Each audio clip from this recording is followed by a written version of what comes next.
अस्सलामुअलैकुम। आज मैं आपके लिए लेकर आई हूँ बिल्कुल लो बजट पिज़्ज़ा, जो कि हम अपने आटे से बनाएंगे, बिना ओवन के बनाएंगे। और वेजी पिज़्ज़ा है जो आप इजीली अपने घर में बना सकते हैं, खा सकते हैं।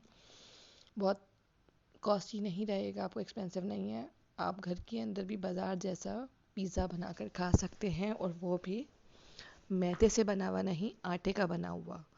क्योंकि कुछ लोगों को मैदा नहीं अच्छा लगता खाने में, मतलब, तो आप आटे से भी पिज़्ज़ा बना सकते हैं। तो हम चलते हैं अपनी रेसिपी की तरफ, जिसके लिए मैंने लिया है 1 कप मैदा, 1 कप आटा लिया है, 130 ग्राम। ठीक है, उसको मैंने इस तरीके से सेंटर में से जगह कर लूँगी, ताकि जो भी चीज़ें मटेरियल डालनी है वो मुझे सेंटर में ही डालनी है। तो ठीक है, मैंने सेंटर खाली कर लिया अपना। अब इसके अंदर मैंने 4 टेबल स्पून दही डाला है। मैंने आपको मेजरमेंट भी इसके अंदर लिख दी है, तो आप मेजरमेंट के हिसाब से ही डालिएगा। और आधी चम्मच मैंने बेकिंग पाउडर डाला है इसके अंदर, और इसके अंदर मैंने डाला है बेकिंग सोडा, चौथाई चम्मच। आधी चम्मच मैंने इसमें नमक डाला है। 1 चम्मच मैं इसके अंदर शुगर डाल रही हूँ। मेरे चैनल को लाइक कीजिएगा, सब्सक्राइब कीजिएगा वीडियो पसंद आए तो। और इसके अंदर मैं अब डालूँगी अच्छी तरीके से। पहले ये अंदर वाले को मिक्स करना है मुझे, अच्छी तरीके से मिक्स कीजिएगा, ताकि कर्ड जो है वो अच्छी तरीके से, दही जो है वो मिक्स हो जाए। अब वो मिक्स होने के बाद आप इसको आटे को अच्छी तरीके से मिक्स कर लीजिए। ये मतलब आपको डो बनानी है, सॉफ्ट डो बनानी है अच्छी तरीके से। जितनी अच्छी तरीके से गूंदेंगे उतनी अच्छी तरीके से आपकी डो बनेगी। तो आप इसके अंदर जब ये अच्छी तरीके से मिक्स कर लें, उसके बाद हल्का हल्का पानी डालते जाइए और गूंदते चले जाइए, ताकि आपकी डो ज़्यादा ख़राब ना हो। मतलब सॉफ्ट डो चाहिए, बहुत ज़्यादा नरम ना बन जाए, इसलिए आप आहिस्ता आहिस्ता पानी डालिएगा। मैं अच्छी तरीके से गूंद रही हूँ, आप भी अच्छी तरीके से इसे गूंद लीजिएगा, ताकि ये जितनी भी चीज़ें एक दूसरे के साथ मिक्स हो जाएं। मिक्स होने के बाद आप रेस्टिंग टाइम ज़रूर दीजिएगा। जितना अच्छा हम रेस्टिंग टाइम देंगे उतनी अच्छी हमारी डो रेडी होगी। अब ये देखिए मैंने गूंदा है, देख लीजिए कितना सॉफ्ट डो गूंदा है इसका मैंने। इसी तरीके से आप भी इतना सॉफ्ट गूंदिएगा। अब इसमें मैं थोड़ा सा ऑयल लगाऊंगी। ऑयल लगा के इसको मैं थोड़ी देर के लिए गूंदूंगी, अगेन 3 से 4 मिनट के लिए। तो आप भी इसी तरीके से ऑयल डालने के बाद अच्छी तरीके से गूंदिएगा, ताकि आपकी डो और भी सॉफ्ट हो जाए। जितनी अच्छी तरीके से गूंदेंगे उतनी अच्छी डो आपकी रेडी होगी। मेरे चैनल को लाइक कीजिए, सब्सक्राइब कीजिए। अब यह हमारी डो रेडी हो चुकी है। मैंने गूंद के इसको, डो को बिल्कुल रेडी कर दिया। अब इसको मैं थोड़ी देर के लिए रेस्ट होने के लिए रख दूंगी। जितनी अच्छी रेस्टिंग टाइम होगी उतनी अच्छी आपकी डो रेडी होगी। तो मैंने 1 घंटे के लिए डो को रेस्ट होने के लिए रखूंगी, कवर करके गीले कपड़े से, ताकि मेरी डो हार्ड ना हो ऊपर से। तो ये मैंने इसको ढक दिया है, कवर कर दिया है अपनी डो को।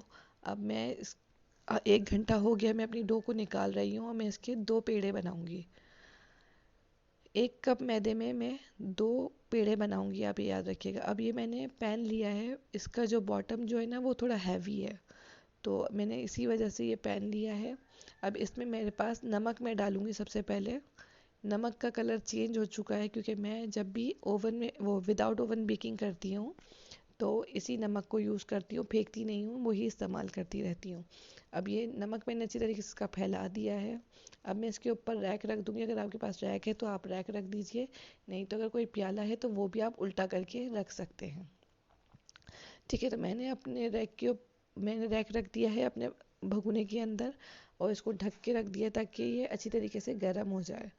अब ये डो थी मेरी रेडी हो चुकी है। 3 से 40 मिनट, 3 से, वो मतलब 1 मिनट तक आप वापस से गूंदें इसको अच्छी तरीके से। ये अच्छी तरीके से गूंद गई है। अब इसके अब आप 2 पेड़े बना लीजिए, इक्वल पोर्शन बनाइएगा, ना कोई छोटा हो ना कोई बड़ा हो, दोनों को इक्वल साइज में लीजिएगा। मेरे चैनल को लाइक कीजिए, सब्सक्राइब कीजिए। होप ये वीडियो आप सबको पसंद आएगी। अब इस तरीके से आप अपने पेड़े बना लीजिए। पेड़े बनाने के बाद आप अपने डो को इसके ऊपर, चकले के ऊपर आप पॉट वो में आटा डालें और उसके ऊपर आप अपना पेड़ा रखें और अच्छी तरीके से इसको पहले हाथ से सेट कीजिए। फिर इसको रोलिंग पिन की मदद से आप इसको बेलिएगा। पहले अच्छी तरीके से आप इसको हाथ से सेट कर लीजिए। अब मैं इसको रोलिंग पिन की मदद से इसको अच्छी तरीके से बेल लूँगी। आप भी इसी तरीके से बेल लीजिएगा और याद रखिएगा बहुत पतली नहीं रखनी है हमें, थोड़ी सी मोटी होनी चाहिए। मैं आपको दिखा दूँगी कि इसके कॉर्नर्स किस तरीके से, मतलब किस तरीके से आपको रोटी बेलनी है। आप इसकी ये कॉर्नर्स चेक कर लीजिए, मैंने इस हिसाब से इसको बेली है। ठीक है। अब ये मेरे पास पिज़्ज़ा ट्रे नहीं थी, मेरे पास एक ये प्लेट थी, तो आप भी प्लेट भी ले सकते हैं। अगर आपके पास पिज़्ज़ा ट्रे है तो आप वो भी ले सकते हैं, वो आपके ऊपर है। तो अब मैंने ये प्लेट ली है, 7 इंच की है। मैंने इसके ऊपर थोड़ा सा ऑयल लगाया है। ऑयल लगाने के बाद मैं इसको अच्छी तरीके से ग्रीस कर दूंगी ताकि ये चारों तरफ से ग्रीस हो जाए मेरी प्लेट। अब मैंने इसको अच्छी तरीके से प्लेट को ग्रीस कर दिया। जितनी अच्छी ग्रीस होगी आपकी जो डो है नीचे से भी सॉफ्ट रहेगी। तो ये मैंने ग्रीस कर लिया। ग्रीस करने के बाद अब मैंने जो ये रोटी है, आप ये रोटी देख लीजिए, इतनी ही मोटी ली है मैंने। अब इसके ऊपर मैं अपनी प्लेट के ऊपर डाल दूंगी इसको। अभी मैंने अपनी थाली के ऊपर रोटी डाली है। रोटी डालने के बाद जो ये कॉर्नर्स इसके रह गए हैं उसको मैं अपने हाथों की मदद से सही करती चली जाऊंगी।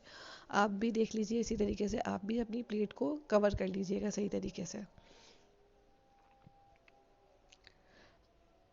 इस वीडियो को कम से कम आप मुझे 1000 लाइक्स तो दीजिएगा।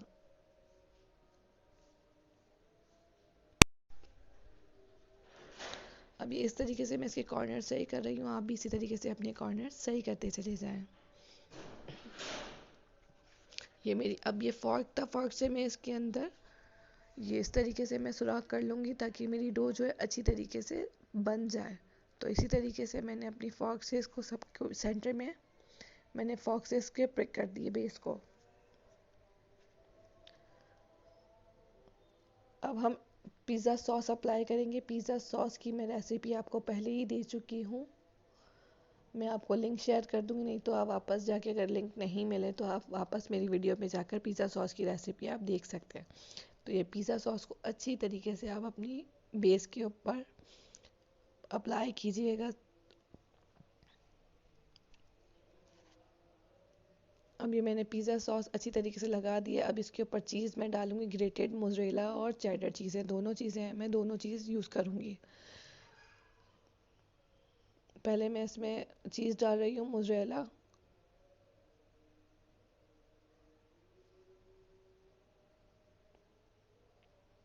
और फिर अब मैं डाल रही हूँ इसके अंदर चेडर चीज़। मैं दोनों चीज़ें इसके अंदर डाल दी हैं।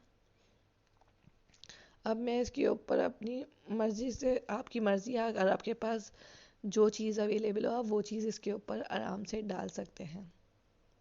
अब इसको अच्छी तरीके से मैं सेट कर रही हूँ अपनी चीज़ को। अब इसमें वेजीज डालूंगी, जिसके लिए मैंने लिए sliced onion, sliced capsicum, Shimla मिर्च, भुट्टे और टमाटर लिया है मैंने। तो टमाटर आप याद रखिएगा टाइट लीजिएगा और उसके अंदर जो सीड्स होते हैं उसको आप रिमूव कर दीजिएगा। आप इसी तरीके से आप अपनी वेजिटेबल को सेट कीजिए। मैं अनियन किस तरीके से सेट कर रही हूँ, पहले मैं अनियन को सेट कर रही हूँ अच्छी तरीके से, फिर इसी के साथ मैं शिमला मिर्च को सेट करूँगी और फिर उसके बाद मैं अपने टमाटर को सेट करूँगी। आप इसी तरीके से अपनी सारी वेजीज सेट करते चले जाएं। अगर आप इसके अलावा और कोई वेजीज डालना चाहें या चिकन डालना चाहें तो वो भी आप डाल सकते हैं, ये आपके ऊपर ही है। मैं फ़िलहाल वेजीज पिज़्ज़ा बना रही हूँ तो इसलिए मैंने सिर्फ वेजीज डाली हैं इसके अंदर। अब मैंने टमाटर डीसीडेड कर दिए थे तो वो मैं डाल रही हूँ, इस तरीके से लगा रही हूँ। आप भी इसी तरीके से टोमेटो, अनियन और कैप्सिकम की इस तरीके से डेकोरेशन कर सकते हैं। ये आपने सेट कर दिया। मैं इसके ऊपर बॉइल्ड कॉर्न्स डाल रही हूँ। भुट्टे मेरे पास थे उबले हुए तो मैं वो डाली, नहीं तो आपके पास टन वाले भुट्टे हों तो आप वो भी डाल सकते हैं, ये आपके ऊपर ही है। अब अगेन मैं इसके ऊपर चीज़ डालूंगी ताकि अच्छी तरीके से चीज़ी हो जाए मेरा पिज़्ज़ा।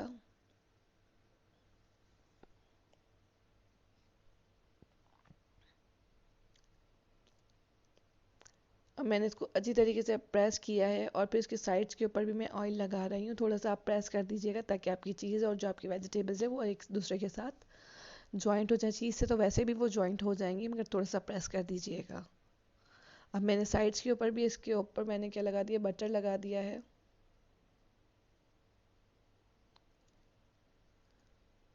अब ये मेरा ये जो भगोना था ये गर्म हो चुका है। मैंने लेड इसके ऊपर से ढक्कन हटाया है और मैं अपना इसके ऊपर प्लेट रख रही हूँ, पिज़्ज़ा प्लेट, और मैं इसको कवर कर दूंगी।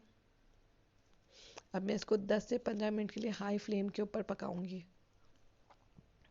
जल इसलिए नहीं सकता क्योंकि हमने रैक के ऊपर रखा है, तो आप ध्यान रखिएगा कि रैक रखना है, नहीं तो कुछ और चेक करना है।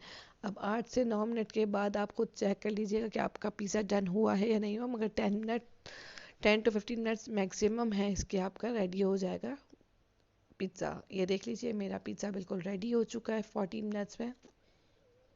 इसकी डो भी आप चेक कर सकते हैं, इसकी बेस भी बहुत अच्छी है, इसकी लुक बहुत अच्छी है, और इसका पिज़्ज़ा जो इसकी चीज़ थी वो मेल्ट हो चुकी है। आपका पिज़्ज़ा बिल्कुल रेडी हो चुका है। ये आप मैं आपको दिखा रही हूँ इस तरीके से, बिल्कुल सॉफ्ट है ये, पूरा प्रॉपरली कुकड हो चुका है ये मेरा। तो क्योंकि इसने अपनी प्लेट से चिपका हुआ नहीं है, प्लेट से ऊपर हो गया, तो मेरा बिल्कुल सही तरीके से पिज़्ज़ा डन हो चुका है। अब मैं इसको निकाल रही हूँ बेस।